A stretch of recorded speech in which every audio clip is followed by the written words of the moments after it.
안녕하세요. 소개받은 서울 필치과의 박병규라고 합니다.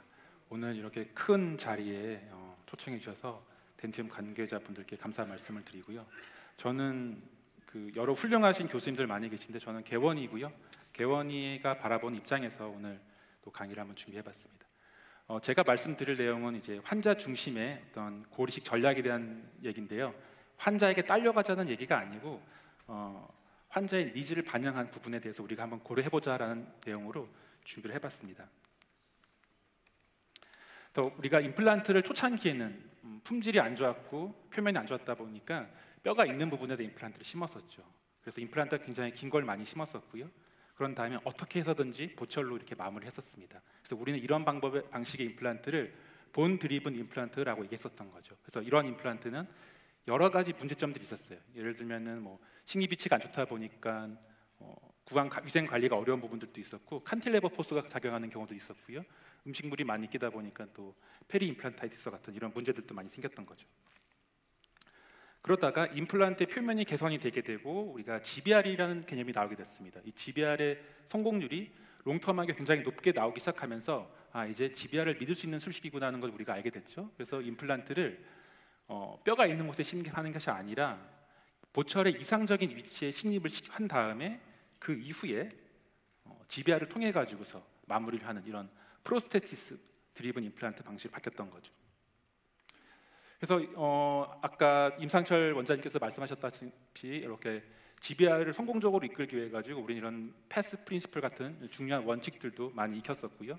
이런 내용들을 바탕으로 여러 가지 이제 GBR에 도전을 하게 됐었고 여러 분야에서 어려운 결선부, unfavorable한 디펙트에서도 우리가 이렇게 성공적인 GBR을 하기 위해서 여러 테크닉들이 개발이 됐었습니다. 그래서 저도 이제 다양한 테크닉들을 해보는 걸 좋아해가지고 많이들 해보고 있는데 이런 블록본 그래프트를 하고 한쪽은 이제 뼈가 좀 부족해가지고서 이렇게 콜라겐 본을 넣어줬었고요. 그리고 한 3년 정도 지났을 때 이렇게 팔로업을 해보게 되면은 콜라겐 본을 넣었던 케이스에 있어서도 뉴본이 잘 생겼던 것을 이제 확인을 할 수가 있었습니다.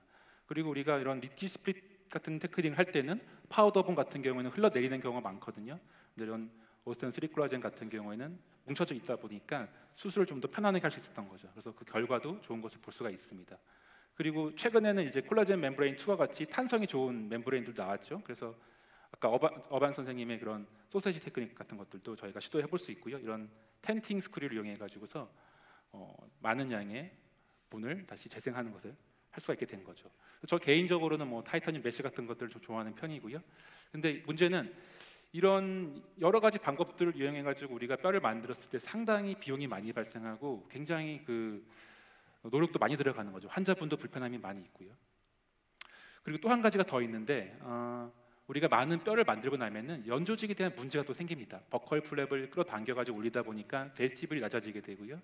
각화 치윤이 부족하다 보니까 어쩔 수 없이 또 다시 연조직 터치를 해야 되는 거죠. 이런 어려움들이 생기게 되고 그래서 이런 환자의 불편감을 줄이기 위해 가지고 이제는 FG를 뗐는데 이거를 쪼개 가지고 이렇게 작게 만들어서 메시처럼 만들어 가지고 조금 편안하게 할 수 있게끔 하겠다라고 얘기하던데 이게 사실 편안한 게 아니거든요. 술자 입장에서는 굉장히 또 수술하는데 많은 시간이 소요가 되고 어려움이 좀 많은 것 같습니다. 그래서 저는 이제는 좀 뭔가 좀 쉬운 방법을 택해 볼 때가 되지 않았나라는 생각을 많이 하게 됐고요. 그런 배경에는 이제 임플란트의 구조가 굉장히 많은 발전을 가져왔습니다. 최근에 나왔던 이런 브라이트 티슈 레벨 임플란트 같은 경우에는 기존의 익스터널 임플란트이면서도 동시에 티슈 레벨을 가지고 있는 하이브리드 타입의 임플란트가 나온 거거든요.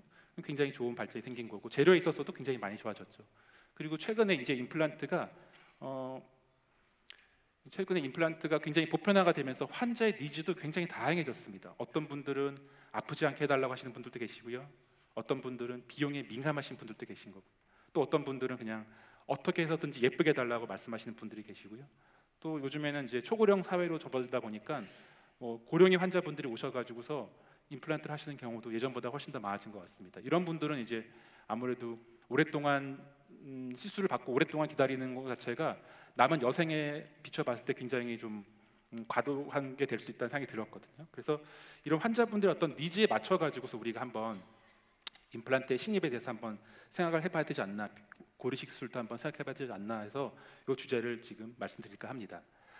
그래서 우선 우리가 그러면 본 그래프트를 한다고 하면은 뼈가 얼마나 필요한지를 먼저 알아야겠죠. 그래서 많은 선행 연구자들의 논문과 이런 연구들을 통해 가지고서 저희가 설측으로는 한 1mm 정도의 본이 필요하고 협측으로는 2mm. 오전에 이중석 교수님도 말씀하셨겠지만 2mm 정도의 본이 필요하고 한 3, 4mm 정도 깊은 위치에 이제 심을 수 있는 이 정도의 뼈가 필요하다는 걸 이제 알게 됐던 거죠. 그래서 2023년에 ITI 컨센서스에서는 우리가 임플란트를 식립할 때 협측 본이 1.5mm보다 얇은 경우에는 본 노스가 생길 수 있다라고 얘기를 하고 있습니다. 그래서 만약에 버컬본이 얇은 경우에는 우리가 임플란트를 식립할 때 사이멀테니어스하게 지비아를 해주자라고 얘기를 했던 거죠. 그런데 같은 리치라고 하더라도 저희가 만약에 임플란트의 직경을 줄여가지고서 얇은 임플란트를 안정적으로 심을 수만 있다고 하면은 똑같은 얇은 리치지만 그 얇은 리치는 얇은 리치가 더 이상 아닌 게 되는 거죠. 우리가 협측으로 1.5mm 이상의 본을 남길 수 있다고 하면은 이 같은 내로우 리치는 내로우 리치가 더 이상 아니라는 거고요. 그래서 예를 들어 우리가 구치부에 3.5mm 직경의 임플란트를 심을 수 있다라고 가정을 하게 되면요, 협측으로 1.5mm, 틱스처의 직경 3.5mm, 링궐 1mm를 남기게 되면은 최종적으로 6mm의 본이 필요한 거죠. 그래서 우리가 6mm 이상의 본을 가지고 있다라고 하면은 지별 없이도 임플란트 시술이 가능해진다는 거죠. 그래서 내려한 임플란트를 이용할 수 있다면은 우리가 적극적으로 활용해 보는 것도 좋은 치료 옵션이 될 거라 생각을 하고 있고요. 근데 제가 이런 내로 다이아미터 임플란트를 사용합시다 하고 말씀을 드리게 되면은 많은 분들이 걱정을 하세요. 그래서 부러지면 어떡하냐 이런 말씀을 하시는데 이미 오래 전에 10여 년 전에서부터도 벌써 어떤 컨센서스가 나왔습니다. 이 2018년에 ITI 컨센서스를 보게 되면은 직경이 약 3.3에서 3.5mm 정도 되는 내로 다이아미터 임플란트는요, 구치부를 포함한 모든 곳에 사용할 수 있다라고 이미 얘기를 하고 있습니다. 그리고 선생님 잘 아시다시피 그 저장력이 좋은 환자분들 있죠. 턱이 굉장히 발달해 계신 분들, 이런 분들은 이미 평소에 사용하시면서 골이 굉장히 많이 증식되어 있는 것을 볼 수 있습니다. 그런 분들은 이미 리치가 넓은 경우가 많기 때문에 저희가 굳이 내로한 다이아미터 임플란트를 심을 필요는 없다는 거죠. 하지만 호리호리하신 여성분들이나 아니면은 이렇게 좀 왜소한 체구를 가지신 분들은 이 뼈가 얇은 경우가 많거든요. 그런 경우에는 이런 다이아미터 임플란트들이 굉장히 좋은 옵션이 될 수가 있을 것 같습니다. 그리고 이제 구조적으로도 보면은 같은 본레벨 임플란트에 비해서 같은 직경이라고 하더라도 구조적으로 훨씬 더 두꺼운 벽을 갖고 있는 것을 볼 수가 있습니다. 그래서 이제는 이 얇은 임플란트를 믿고 사용할 수가 있고요. 근데 내로한 다이아미터 임플란트를 그러면 뼈에 있는 데다가 심는다고 하면은 그거는 처음에 말했던 그 본드리븐 임플란트와 다를 바가 없지 않냐라고 말씀하실 수가 있어요. 맞는 말씀이거든요. 그래서 만약에 저희가 내려한 다이아미터 임플란트를 심는다라고 하면요, 오클루젤 테이블을 조금 줄여주고요, 이 서피컬 부분에 언더컷이 생긴다거나 프로파일이 안 좋아지는 것을 조금 막아줄 필요가 있다라고 말씀을 드릴 수 있습니다. 그리고 가능하다면은 이런 커넥티브 티슈 그래프트나 아니면 이런 콜라겐 그래프트와 같은 콜라겐 매트릭스를 이용해 가지고서 협측의 볼륨을 증강시켜 줌으로써 우리가 어떤 이머전스 프로파일도 지켜주고 음식물 조류가 되는 것들을 막을 수 있다는 거죠. 이런 방식의 접근을 하자라고 말씀드립니다. 그리고 콜라겐 그래프트 2를 제가 이제 많이 사용하고 있는데 아까 나와셨던 이제 조영단 교수님의 저널을 보게 되면은 저도 많이 이용하고 있습니다. 감사합니다.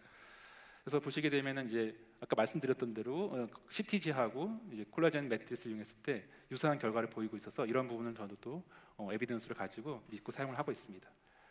자, 그러면 이제 우리가 그렇다면 우리 GBR을 어떻게 해야지 좀 더 효과적으로 할 수 있을지도 살펴볼 텐데요. 2016년에 나왔던 논문입니다. 7,400개의 임플란트 고리식했던 케이스를 분석을 해봐가지고 파티큘레이트된 본을 썼을 때 우리가 뼈를 얼마나 만들 수 있는지 봤거든요. 그랬더니 수평적으로 약 3.7mm, 수직적으로도 약 3.7mm 정도를 우리가 증대를 할 수 있다라고 얘기를 하고 있습니다. 물론 블락본을 쓰거나 뭐 메쉬를 쓰는 경우에 더 많은 양을 얻을 수도 있죠. 그리고 이러한 2018년에 어반 선생님의 시스테마틱 리뷰에서도 조금 더 자세하게 한번 들여다봤거든요. 수술 방법에 따라서 우리가 뼈를 어느 정도까지 얻을 수 있는지를 한번 확인을 해봤습니다. 그래서 가장 많은 뼈가 생겼던 것은 이제 디스트랙션 오스테오제네시스거든요. 근데 이거는 이제 8mm까지 생겼지만 사실 우리가 개원가에서 이런 술식을 하기는 어렵고요. 컴플리케이션을 보게 되면 굉장히 높은 비율인 것을 알 수가 있습니다. 하지만 GBR 같은 경우에는요, 저희가 약 4mm 이상의 버티컬 오그멘테이션을 얻을 수가 있었고, GBR은 컴플리케이션도 굉장히 낮은 것을 볼 수가 있죠. 그리고 물론 블락본을 이용할 수도 있는데 블락본은 이제 알로그래프트 같은 경우에는 흡수량이 굉장히 많아가지고 오히려 GBR보다도 낮은 결과를 보여주기도 했었습니다. 그리고 GBR을 한다고 하는 경우에도 저희가 흡수성 멤브레인과 비흡수성 멤브레인을 또 비교해 볼 수가 있는데요. 당연히 비흡수성 멤브레인이 더 좋은 결과를 보이고 있었습니다. 4.4mm 정도로. 그런데 흡수성 멤브레인을 사용한다고 하더라도 크로스 링크드 된 제품을 쓰는 경우하고 크로스 링크드 되지 않은 제품을 쓴 것을 비교해 봤더니 크로스 링크드 됐던 것이 훨씬 더 좋았던 결과를 보여주고 있고요. 이 크로스 링크된 흡수성의 멤브레인은 비흡수성 멤브레인과 못지않은 그런 좋은 결과를 보여주고 있다는 걸 알 수가 있습니다. 그래서 이 논문에 나왔던 다양한 조합들, 다양한 이식제와 다양한 수술 방법을 다 확인을 해가지고서 제가 조금 간단한 방식으로 정리를 해봤습니다. 그래서 다음과 같이 미니멀한 경우, 그러니까 우구멘테이션 양이 적은 경우죠. 약 4mm 이하의 어떤 그런 본그래프트가 필요한 경우에는 크로스 링크드 된 콜라겐 멤브레인을 사용하고요, 파티큘레이트 된 제노그래프트를 사용하는 것이 가장 좋은 결과가 나왔습니다. 그래서 이 방법을 플랜 A로 삼아서 우리가 미니멀한 접근을 한다라고 하면은 저는 이 방법을 쓰고 있고요. 그리고 플랜 B, 오그멘테이션 양이 3mm를 넘어가는 많은 양의 이제 GBR이 필요한 그런 경우에서는 어쩔 수 없이 뭐 이런 스페이스를 메이킹 해줄 수 있는 텐팅 스크류라든지 아니면은 이런 타이타늄 메시라든지 이런 것들을 함께 이용을 하고 있습니다. 그리고 경우에 따라서는 비흡수성 멤브레인을 같이 쓸 수도 있고요. 혹은 이런 PDGF와 같은 그로스 팩터를 이용할 수도 있습니다. 그래서 이 두 가지 옵션으로, 그래서 내가 만약에 뼈를 많이 만들고 싶다 하시면은 이 1, 2, 3, 4번 중에서 한 가지를 선택하시게 되면은 4mm 이상의 오그멘테이션을 얻을 수가 있습니다. 자, 그래서 앞서 살펴봤던 이런 여러 가지 요소들, 얇지만 강한 브라이트 티슈 레벨 임플란트라든지 아니면은 커넥티브 티슈 그라프트를 대신해 줄 수 있는 이런 콜라겐 매트릭스를 이용한다든지, 혹은 또 방금 보신 것처럼 이런 골 이식 전략 자체를 양분화하여 가지고서 단순화 시켜 가지고서 이 세 가지 그런 요소들을 이용하게 되면은 우리가 환자가 필요로 하는 어떤 니즈에 대해서 거기에 맞는 수술을 해줄 수 있지 않을까라는 생각을 하게 됐고요. 그래서 환자분들 중에서 굉장히 연세가 많으시고 어떤 심리적인 요구보다는 빠른 기능의 회복을 원하시는 분들이 있거든요. 예를 들어 전신적으로 뭐 병적인 상태셔가지고서 어려운 수술이 힘든 경우, 이런 분들에게는 정말 이미디엇 임플란트를 식입한다거나 아니면 미니멀한 본그래프트 혹은 뭐 네로우한 다이아메트를 이용해가지고 본그래프트 없이 식입을 하기도 하고요. 반면에 젊은 환자분들, 심리적인 요구가 굉장히 강하고 임플란트를 아주 장기간 사용을 하셔야 되는 분들이 있거든요. 그런 분들에게는 우리가 가급적이면 또 많은 양의 본그래프트를 해가지고서 장기적으로 안정적인 그런 결과를 줄 수 있도록 노력을 해야 될 것 같습니다. 그래서 저는 뭐 네로한 다이아미터의 장점도 분명히 있지만 필요에 따라서는 많은 양의 본그래프트를 해가지고서 환자의 니즈에 맞게끔 이제 수술하자라고 말씀을 드리고 있고요. 그래서 케이스를 한번 보게 되면은 만약에 환자분들이 몸 상태가 안 좋으시고 심리적인 욕구보다는 조금 기능적인 부분을 강조하는 분이다라고 판단이 되면은 저는 이미디엇 임플란트를 가급적이면 할 수가 있습니다. 하고 있습니다. 그래서 프레시한 소켓에서 하는 경우도 있지만 파괴된 발차에서도 많이들 하고 있고요. 그리고 뭐 뼈 이식을 해야 된다면 가급적이면 미니멀한 본그래프트를 하고 있고요. 플랜 A로 가는 거죠. 아까 말씀드렸던 그 양분화된 방식 중에서. 그래서 케이스를 한번 보게 되면은 이 환자분은 하전치 부분에 이제 치근 우식으로 인해 가지고 임플란트를 식립하시는 케이스인데 굉장히 얇았던 케이스이긴 한데 저희가 임플란트를 2.5 직경의 얇은 임플란트를 이용해 가지고서 임플란트를 심어드렸었던 케이스이고요. 이렇게 그 발치 즉시로 임플란트를 식립하는 경우에 우리가 이제 걱정이 되는 부분이 한 가지 있죠. 뭐냐면은 예상하기 어려운 경로적인 흡수가 생길 수가 있습니다. 임플란트는 다 끊지 않는데 확 녹는 경우가 있죠. 그래서 메탈 칼라가 비쳐 보인다든지 이런 것들을 우리가 들어갈 수가 있거든요. 그리고 두 번째는 이제 치은 퇴축이 생기는 경우가 있을 수 있습니다. 발치한 이후에 발치가 치주 발치인 경우는 특히나 연조직이 많이 꺼지게 되거든요. 그런데 이런 경우라고 하더라도 우리가 얇은 직경의 임플란트를 이용하게 되면 협축으로 더 많은 경조직을 남긴 상태에서 수술을 마무리할 수 있기 때문에 흡수가 일어난다고 하더라도 레귤러한 사이즈의 임플란트를 썼을 때보다는 훨씬 더 허용할 수 있는 그런 범위가 넓다라는 것을 알 수가 있습니다. 그리고 또 연조직의 퇴축을 막기 위해 가지고는 연조직 이식술을 해도 동반하는 것이 필요한데 커넥티브 티슈를 체득하는 게 너무 어렵다거나 두려운 경우에는 우리가 이런 콜라겐 매트릭스를 이용해 가지고서 콜라겐 그래프트2와 같은 매트릭스를 이용해 가지고서 연조직을 보강해 주시게 되면은 수술 이후에 꺼지는 것을 많이 막을 수가 있다는 거죠.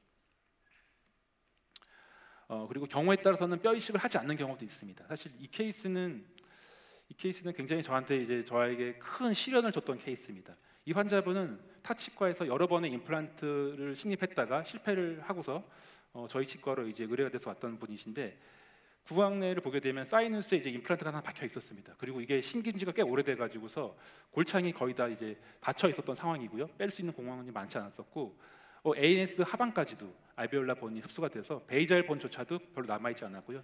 양쪽 사이너스는 거의 잔전골이 한 1mm 이하로 남아 있던 아주 힘든 케이스였던 것 같습니다. 그래서 저는 하늘이 무너져도 솟아날 구멍이 있다라는 이런 속담을 믿고서 한번 시도를 해봤었고요. 그래서 우선은 뭐 임플란트를 먼저 제거를 해야 됐죠. 그래서 사이너스 쪽을 열어가지고서 임플란트를 제거했는데, 이걸 제거하기 위해서 이미 골창도 좀 많이 망가져 있는 상태에서 이제 제거를 했었어야 됐고요.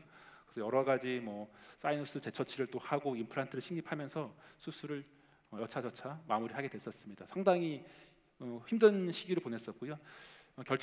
결론적으로는 제가 이런 하이브리드 타입의 덴처를 이제 넣어드리면서 고정성으로 넣어드리면서 수술을 마무리해드렸습니다. 근데 여기까지 오는데 시간이 사실은 굉장히 오래 걸렸어요. 한 1년 8개월 정도 소요가 됐습니다. 뼈가 너무 없었었고 중간에 임플란트 탈락하기도 해가지고요. 굉장히 힘들게 마무리를 하고, 사실 이런 환자 보고 나면은 이 환자가 다시 안 왔으면 좋겠다는 그런 마음을 저도 모르게 갖고 있거든요. 사실은 이 상태에서 더 망가지면 안 되겠지 이런 마음을 갖고 있는데, 이분이 3년 정도 지났는데 오신 거예요.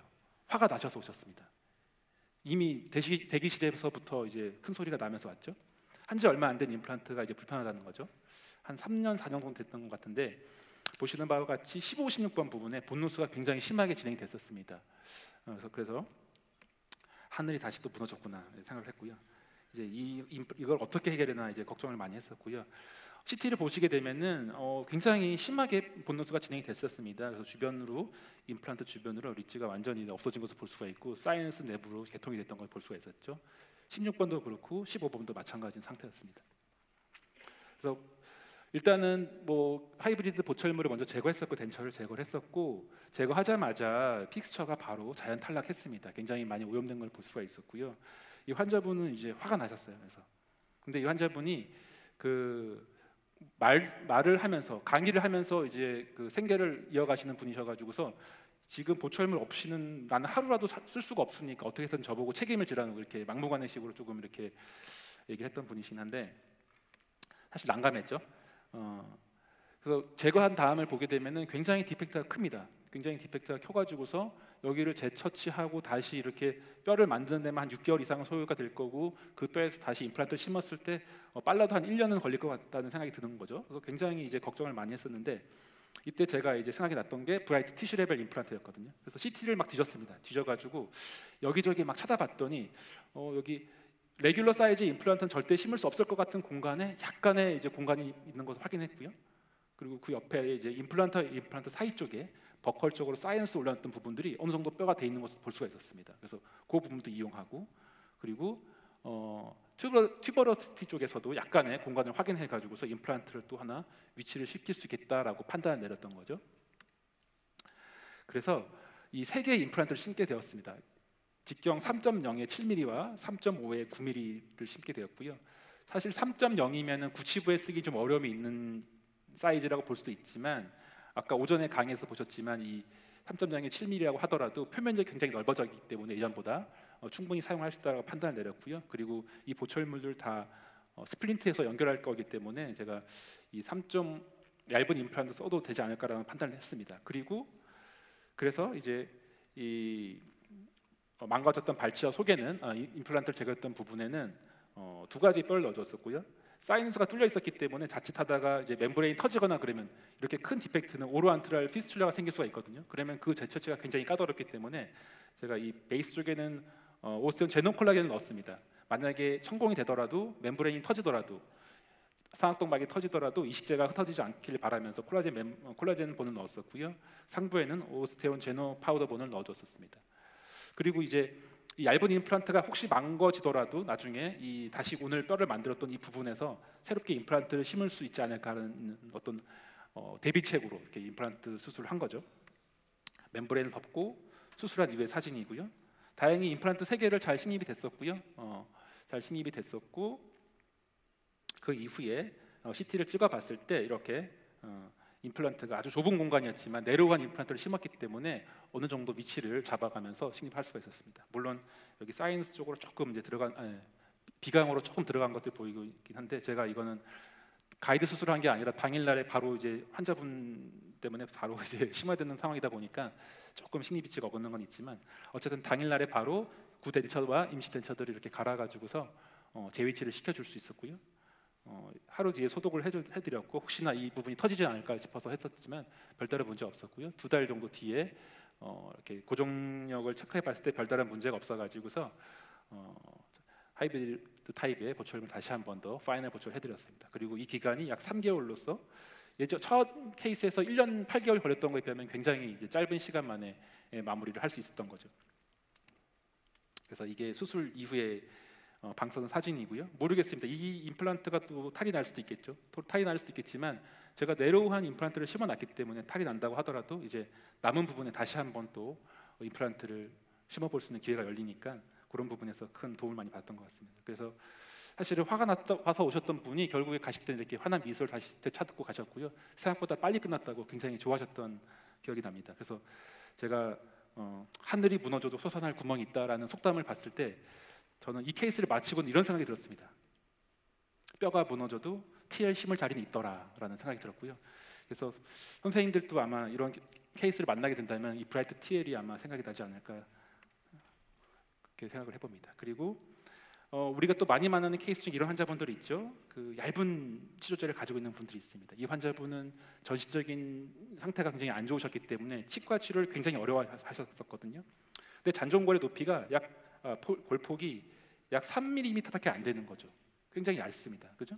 너무 얇아서 이렇게 얇은 경우에는요, 아까 말씀드린 것처럼 우리가 뼈가 얼마나 필요하냐면은, 만약에 스탠다드 임플란트를 심는다고 하게 되면은 설축으로 1mm, 협축으로 1.5mm 해가지고서 최소 7에서 7.5mm가 필요하거든요. 그러면 우리는 GBR을 약 4에서 4.5mm 해야 됩니다. 그렇다면 우리는 흡성 멤브레인이 아닌 비흡성 멤브레인을 쓰고 플랜 B로 가야 되는 거죠.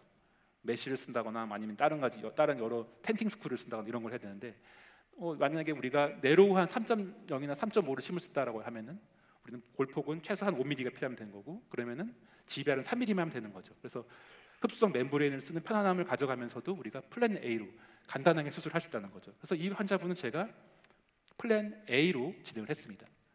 그래서 치아를 잔존치근을 발치하자마자 가이드 수술로 아주 얇은 니티지만 이제 임플란트를 바로 신깁을 해드렸고요. 수술한 이후에도 이렇게 3mm였지만 생각보다 이렇게 스레드 노출이 없어가지고서 안정적인 고정을 얻을 수가 있었고요. 그 이후에 제노그래프트를 넣고 콜라겐 멤브레인을 덮어가지고 수술을 마무리를 해드렸습니다.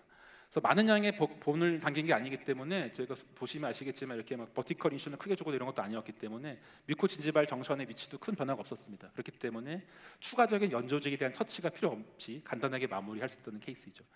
하지만 처음 말씀드린 것처럼 우리가 뼈 위에다가 신깁하는 경우에는 본드입은 임플란트가 되지 않도록 하기 위해서 오클루잘 테이블을 조금 줄여주고 이런 노력들이 필요한 거죠. 그래서 음식물 절연을 막아주고 연조직에 음식물들이 잘 끼지 않도록 이렇게 약간의 노력만 해주시면 될 것 같습니다. 수술 이후의 사진이고요. 협축으로 약 1.5mm의 본이 남아 있어서 잘 유지가 되고 있는 상태를 볼 수가 있습니다. 자, 근데 이렇게 우리가 네로우 다이아메터 임플란트를 이용해 가지고서 우리가 충분히 이렇게 어려운 케이스를 많이 마무리할 수 있지만, 경우에 따라서는 우리가 맥시멀하게 봄 그래프트를 해야 되는 경우가 있습니다. 특히 젊은 환자분이면서 어떤 심리적인 요구가 크신 분들이 있거든요. 그래서 이 환자분은 이제 20살에 저희 치과로 20살쯤에 저희 치과로 왔었던 환자분이신데 10살 때쯤에 교통사고를 당했어요. 전치부에. 그래서 전치부가 10살 때 교통사고 당하면서 치아 몇 개는 빠졌고요. 그런 다음에 그 앵키로시스가 돼가지고서 치아 이동이 안 되고 있었습니다. 교정치과에서 한 1년 정도 교정을 하다가 치아 이동이 없고 해가지고서 저희 치과로 이제 의료를 해주셨던 케이스이고요. 보게 되면 굉장히 어떤 가상의 오클루절 라인에 비해서도 치은의 위치가 상당히 높다는 것을 볼 수가 있습니다. 그래서 이런 케이스에서 우리가 네로우 다이아메터 임플란트를 이용해서 물론 간단하게 마무리할 수도 있겠지만, 그게 20살짜리 청년에게 정말 심리적으로 받아들일 만한 결과를 얻을 수 있을까라고 생각했을 때 조금 어려움이 있다는 판단이 들었고요. 그래서 저는 이런 경우는 플랜 B로 가야겠다라고 이제 결심을 했습니다. 그래서 모든 케이스를 플랜 A로 가는 것이 아니라 이런 니즈가 있다고 하면은 거기에 맞춰서 해야 되는 거죠. 그래서 이 환자분 같은 경우에는 이게 수술 전에 있는 파노라마였고요. 치아를 발치한 이후를 보시게 되면은 상당히 많은 양 흡수가 된 것을 볼 수가 있습니다. 그래서 아주 얇은 이제 링괄 본만 남아 있는 상황이었고요. 그래서 임플란트의 위치는 제가 12번과 22번에 식립할 계획으로 이제 잡았었고 2개만 식립하는 걸 계획을 했었고요. 식립할 위치를 미리 사전에 디지털 소프트웨어 해가지고서 위치를 잡아봤더니 보니 하우징 바깥에 식립이 되어야지만 임플란트로 보초를 마무리할 수 있겠다라는 판단이 들었습니다. 그래서 상당히 많은 양의 이제 고리식이 필요한 그런 케이스였던 거고요. 그래서 이거는 아까 말씀드린 바와 같이 플랜 B로 4mm 이상의 본그래프트를 계획을 했었고요. 이런 경우에 저는 여러 가지 옵션이 있지만 가장 좋아하는 건 타이타늄 메쉬고요. 왜냐하면 제가 원하는 형태를 만들 수 있기 때문에 티타늄 메쉬를 많이 사용하고 있고요. 브라이트 CT 같은 경우에는 이 다이콘 파일을 STL로 추출하는 기능이 있습니다. 그래서 브라이트 CT로 촬영을 한 다음에 이렇게 모델을 먼저 만들었고요. 이 모델 상에서 티타늄 메쉬를 접어가지고 미리 준비를 해놓고요. 그 상태에서 이제 수술을 하게 됩니다. 그리고 오늘 사실 주제가 이제 페이션트 센터인데 이 케이스는 어머니께서 임시치아를 꼭 좀 해달라고 저한테 간곡한 부탁을 하셨는데 제가 또 마음이 약해져가지고 페이션트 마음의 어떤 센터로 이제 수술을 하게 됐거든요. 그래서 임플란트를 하나 심어주고 싶었는데 임시 임플란트라도 그래서 보니까 브라이트를 심을 자리가 좀 있긴 하더라고요. 그래서 여기 인사이시브 파필라 부분 주변으로 해가지고 약간의 뼈가 있어가지고 그 부분에 티타늄 메쉬를 고정시키면서 동시에 이렇게 브라이트 티슈 레벨의 2.5 직경의 임플란트를 식립했습니다. 2개 임플란트를 식립하는 것은 영구적으로 쓸 목적은 아니었고요. 그냥 일단은 임시치아라도 해드리자는 마음에 이렇게 심어드렸던 케이스이고요. 오스테온 제노 그라프트를 이용해 가지고서 이렇게 본그라프트 한 모습이고요. 고정을 잘 시켜주고 티타늄 메쉬를 쓰는 경우에 천공이 되는 경우가 많기 때문에 이런 콜라겐 매트릭스를 이용해 가지고서 덮어줬습니다. 그리고 봉합을 완료한 모습이고요. 이제 임시치아가 들어간 거죠. 술전에 술을 되게 보면은 많은 양의 이제 본게인을 이제 얻을 수가 있었고요. 물론 이 부분이 오전에 말씀하신 이중석 교수님 말씀처럼 많은 부분 흡수가 될 거라고 저도 예상을 하고 있습니다. 그래서 수술이 어쨌든 많은 양의 본게인을 얻었지만 일부는 없어질 거라고 보고 있고요. 환자의 안모도 많은 부분 개선된 것을 볼 수가 있습니다. 하지만 임플란트를 2개를 나란히 심었기 때문에 가운데 부분에 파필라가 심하게 꺼진 거죠. 심하게 꺼진 거고, 그래서 환자의 말은 들어주는 게 좋지만 환자의 보호자의 말을 제가 듣는 순간에 제가 실수를 했다는 걸 느꼈고요. 그래서 메쉬를 제거하고 한 가지 더 문제가 생겼는데 이 콜라겐 이 환자의 꺼진 부분을 제가 해결해 주려고 커넥티브 티슈 그래프트를 했었는데 저희 직원이 이렇게 보시는 바가 석션을 해버렸습니다. CTG를. 그래서 제가 평소에 이 직원한테 이걸 석션하게 되면 너의 입천장을 뗄 것이다라는 말을 누누이 했었는데 떼지는 못하고 제가 반대편을 뗐습니다. 죄송하게도 환자분 반대편에 또 잇몸을 또 떼가지고요. 마음이 아팠죠. 한 덩어리는 떼야 될 것 같아서 뗐고요. 그리고 부족한 부분에 있어서는 다시 한 번 더 콜라겐 그라프트를 이용해 가지고서 이식을 해줬습니다. 볼륨을 조금 더 두텁게 만들어 드리기 위해서. 그래서 이게 수술한 이후의 사진이고요. 오그멘테이션 한 이후의 사진이고 술전에 비해서 많은 양 증가된 것을 볼 수가 있었습니다. 그리고 12번과 22번에 계획했던 임플란트를 식립했었고요. 근데 이 상태에서 보면은 이게 파필라가 약간 꺼진 게 있었어요. 그래서 이 환자를 한 번 더 CT 그래프트를 해주고 싶었는데 환자가 군대를 간다고 하더라고요. 군대 입대일이 다가오고 있고 입천장은 아직 힐링이 덜 된 거죠. 그래서 제가 다시 한 번 더 조금만 더 해보자고 해가지고서 콜라겐 그래프트 2를 한 번 더 넣어줬습니다. 콜라겐 그래프트 2는 아까 이제 여러 선생님께서 설명해 주셨다시피 이제 볼륨 유지가 잘 되면서 어느 정도 증가시킬 수 있었기 때문에 봉합도 가능하기 때문에 이렇게 링괄 쪽에서 슬롯 형태의 어떤 절개를 통해 가지고서 오그멘테이션을 해줄 수가 있었습니다. 그래서 파필라를 만들기 위해서 이렇게 한 번 더 오그멘테이션 해줬었고요. 파이널 보철물이 좀 마음에 안 들긴 하지만 이제 군대를 가야 되는 상황이어가지고 제가 조정을 뭐 해드릴 수는 없었고요. 조금 아쉬움이 있지만 이런 상태로 마무리를 해드렸습니다. 그래서 술전과 비교했을 때 환자분의 어떤 니즈는 많이 해소가 되었던 걸로 같고요. 그래서 제가 드리고자 하는 말은 뭐 환자에게 끌려가자라는 얘기는 아니고요. 그리고 우리에게 지금 좋은 무기가 많이 생겼습니다. 브라이트 티슈 레벨, 쇼덴 네로우, 콜라겐 본, 콜라겐 매트릭스 이런 것들이 있기 때문에 환자의 상황을 좀 고려해가지고 한 번 더 생각해보자는 말씀을 드리고요.